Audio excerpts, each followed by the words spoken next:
નમસ્કાર વિદ્યાર્થી મિત્રો, આપ સૌનું હાર્દિક સ્વાગત છે CCE GPSC guide YouTube channel. આજના લેક્ચરમાં આપણે વાત કરીશું કે પીએસઆઈ ની જે મુખ્ય પરીક્ષા છે જે ડિસ્ક્રિપ્ટિવ પ્રકારની છે, જેનું 100 માર્ક્સનું વેટેજ છે અને 100 માર્ક્સના વેટેજમાં 70 + 30 એટલે 70 માર્ક્સનું હશે ગુજરાતી અને 30 માર્ક્સનું હશે અંગ્રેજી. આ ગુજરાતી અને અંગ્રેજી લેખનમાં કયા કયા વિષયો છે અને તે વિષયોની તૈયારી કેવી રીતે કરવી, તે ટોપિક તે ફોર્મેટની તૈયારી કેવી રીતે કરવી, તેના વિશે આપણે આ લેક્ચરમાં વાત કરીશું. આ લેક્ચરમાં આપણે સૌપ્રથમ જોઈશું કે ગુજરાતી એનું 70 માર્ક્સનું વેટેજ છે. ગુજરાતી વિષયનું ડિસ્ક્રિપ્ટિવ લેખન એ ખૂબ જ વિશાળ છે અને ડિસ્ક્રિપ્ટિવ લેખનમાં પીએસઆઈ ના જે સિલેબસમાં આપેલું છે તે મુજબ આપણે ચર્ચા કરતા સૌપ્રથમ વાત કરીએ કે નિબંધ લેખન. નિબંધ લેખન સૌપ્રથમ ટોપિક છે. એ પ્રથમ ટોપિક એનું વેટેજ 30 માર્ક્સનું, જે જીપીએસસી ની પરીક્ષા હોય અથવા સીસીઈ ગ્રુપ એ ની પરીક્ષા છે તેમાં પણ આ વિષયનો સમાવેશ થયેલો છે. તો તેમાં પણ આ વિષયનું વેટેજ મતલબ કે એસએ નિબંધ છે એનું વેટેજ 20 માર્ક્સનું છે. પરંતુ પીએસઆઈ ની પરીક્ષા છે, પોલીસ સબ ઇન્સ્પેક્ટરની પરીક્ષા છે, તેમાં વેટેજ છે 30 માર્ક્સનું વેટેજ છે. બરાબર, મતલબ કે બીજી પરીક્ષાઓ કરતા વધારે વેટેજ છે. તો આ વેટેજ પ્રમાણે તમારે વધારે મતલબ કે જે ગ્રુપ એની પરીક્ષા હોય, જીપીએસસી ક્લાસ વગરની પરીક્ષા હોય અથવા ડિવાઇસની પરીક્ષા હોય, તો આ સમકક્ષ આનું લેવલ લેવાનું છે. પરંતુ વેટેજ માર્ક્સ ગુણનું વેટેજ વધારે છે. આથી થોડું વધારે સમય આપવાનો થશે આપણે. મતલબ કે જે ક્લાસ 1 ની વાત કરીએ અથવા ગ્રુપ એ ની વાત કરીએ તો આમાં જે તમારે 3 પેજ ભરીને લખવાની વાત કરી છે, આમાં 3 પેજથી વધારે તમારે આન્સર રાઇટિંગ કરવાનું છે. લગભગ હજી પોલીસ આયોગ દ્વારા કોઈ સ્પષ્ટ નથી કરવામાં આવી કે તમને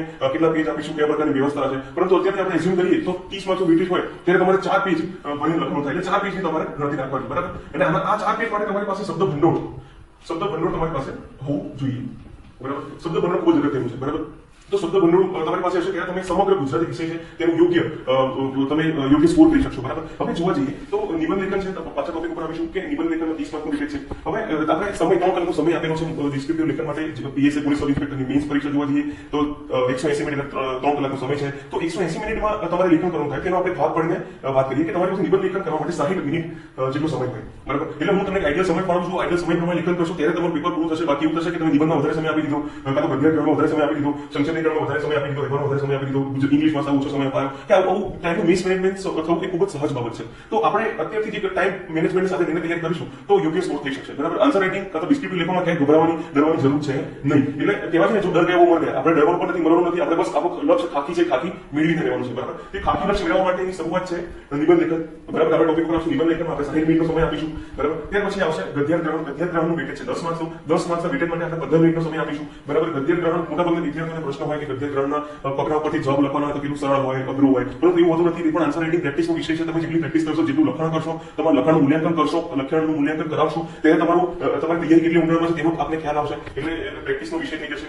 સંક્ષિપ્તીકરણ એટલે સામાન્ય ભાષામાં 1/3 જે આપણે 10મા ધોરણમાં 8મા ધોરણમાં કરતા આવીએ છીએ, જે લેખન આપેલું છે તેનું ત્રીજા ભાગમાં લેખન આપણે કરવાનું થાય, શીર્ષક આપવાનું થાય. તો આ બધી વસ્તુ સંક્ષિપ્તીકરણનો વિષય છે. અહેવાલ લેખન 10 માર્ક્સનું છે. તેમાં પણ તમારે 15 મિનિટનો સમય આપવાનો છે અને 15 મિનિટના સમયમાં આપણે એનું ફોર્મેટ ખાસ યાદ કરવાનું રહેશે. ફોર્મેટમાં આપણે વિષય આપવાનો હોય, પછી તારીખ હોય, સ્થળ હોય, આ બધી વસ્તુનો સમાવેશ થાય છે. એટલે આપણે અહેવાલ લેખન થઈ જશે. લગભગ 150 શબ્દોમાં તમારે અહેવાલ લખવાનો થાય, 2 પેજ આપણે લખવાના થાય.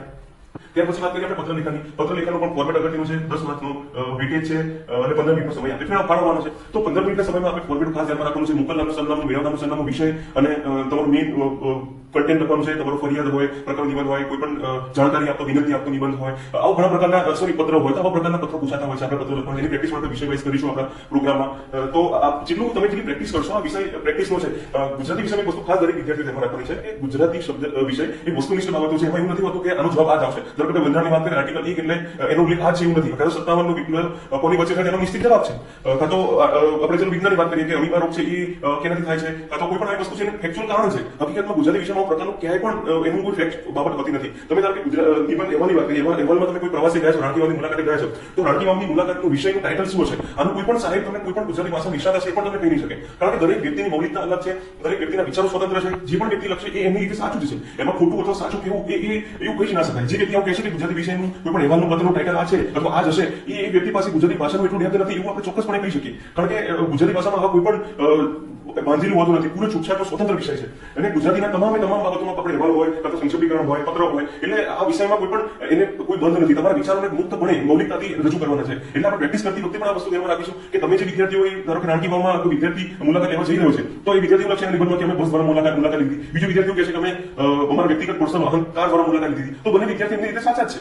બરાબર, એટલે એમાં કોઈ પણ પ્રકારનું એવું રિસ્ટ્રિક્શન નહીં આવે કે આ વસ્તુ સાચી છે, આ વસ્તુ ખોટી છે, બંને રીતે સાચી છે, પરંતુ તમે એ મુલાકાત લીધી છે, એમાં તમે ભાષાકીય બાબતોનું ધ્યાન રાખ્યું છે, એટલે ભાષાકીય બાબતો આપણે ધ્યાનમાં રાખવાની છે. વત્તા તમારું પ્રેઝન્ટેશન કેવું છે, પ્રેઝન્ટેશનમાં શું આવશે કે તમારા અક્ષરો કેવા છે, તમે એમાં યોગ્ય જોડણીની ભૂલો કરી છે કે નથી કરી, તમારી વાક્યરચનામાં કે તમે ભૂલ કરી છે કે નથી કરી, તમારા કન્ટેન્ટમાં ફ્લો છે કે કેમ, આ બધી વસ્તુ તમારા પ્રેઝન્ટેશન ઉપર નિર્ભર કરે છે. તો પ્રેઝન્ટેશન જેટલું સારું હશે તેટલું આપણે ગુજરાતી અને અંગ્રેજી ભાષામાં સારો સ્કોર કરી શકીશું. બરાબર, તો આ વાત થઈ ગઈ ગુજરાતી અને અંગ્રેજી ભાષા, ગુજરાતી ભાષાની વાત થઈ ગઈ. ગુજરાતી ભાષામાં આપણે આટલી વસ્તુનું ધ્યાન રાખીશું તો સારો સ્કોર થઈ શકે. બરાબર, અને નિબંધમાં ખાસ વિદ્યાર્થીઓ ધ્યાનમાં રાખવાનું છે કે નિબંધની પ્રેક્ટિસ રોજે રોજ આન્સર રાઇટિંગ કરવાનું છે, રોજે રોજ પોતાના આન્સરની ચકાસણી કરવાની છે. કદાચ વિદ્યાર્થીઓ જે જનરલ ભૂલો કરતા હોય છે જનરલ ભૂલો નહીં કરે, અને જેટલું તમે લખશો એટલું સુધરશે.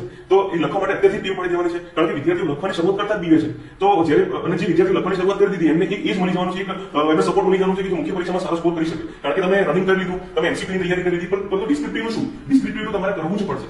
ડિસ્ક્રિપ્ટિવ વગર તમારી પાસે સિલેક્શનનો કોઈ ઓપ્શન જ નથી. એ તમે સિલેક્શનમાં મેળવવા માટે ખાખી મેળવવા માટે તમારે ગુજરાતી અને અંગ્રેજી ભાષાનું ડિસ્ક્રિપ્ટિવ લેખનની પ્રેક્ટિસ કરવી પડશે. તેનો કોઈ ઉપાય નથી આપણી પાસે. બરાબર, તો તેના ઉપાયના સંદર્ભે આપણે આન્સર રાઇટિંગ કરવું પડશે. તો આન્સર રાઇટિંગ નિયમિત તમે કરવાનું રાખો, અને નિયમિત આન્સર રાઇટિંગ કર્યા પછી લખીને મૂકી નથી દેવાનું. લખીને તમે મિત્રો હોય તો મિત્રો સાથે સરખાવો કે મેં કેવું લખ્યું છે, મેં કેવું લખ્યું છે. જે બીજા તમારા મિત્રો એના મુદ્દા અમુક લોકો આ વસ્તુ એને સારી લખી છે, તે વસ્તુ આપણે સ્વીકાર કરીએ. અમુક વસ્તુ સારી નથી લખી, ભૂલો કરી છે જોડણી, તો અંદર મિત્રો વાતો કરે કે આ વસ્તુ આમ લખી શકાય. તો આવી રીતે તૈયાર કન્સ્ટ્રક્ટિવ એમાં તૈયારી થઈ શકશે કે જ્યારે તમે જોડે મળીને તૈયારી કરશો તેનો તમને બેનિફિટ અલગ જ લેવલ ઉપર થશે. બરાબર, હવે આપણે ટોપિક પર પાછા આવીએ. અંગ્રેજી વિષયની વાત કરી. અંગ્રેજી વિષયનો ટોપિક છે થોડોક એ લોકોએ થોડો ગેપ ઘટાડી દીધો છે, અને ખાલી 3 ટોપિક ઇન્ક્લુડ કરેલા છે. એક તો પ્રિસાઇઝ રાઇટિંગ અને કોમ્પ્રિહેન્શન અને ટ્રાન્સલેશન. હવે ટ્રાન્સલેશનની અલગથી તમારે પ્રેક્ટિસ કરવાની થતી નથી, કારણ કે ટ્રાન્સલેશન વસ્તુ એવી છે કે એ તમને કોઈ પણ રીતે પ્રાપ્ત થશે. તમે તમારી પાસે જે પણ અંગ્રેજીનું મટીરિયલ છે એવું તમે ગુજરાતીમાં લખશો તમારું ટ્રાન્સલેશન થઈ ગયું.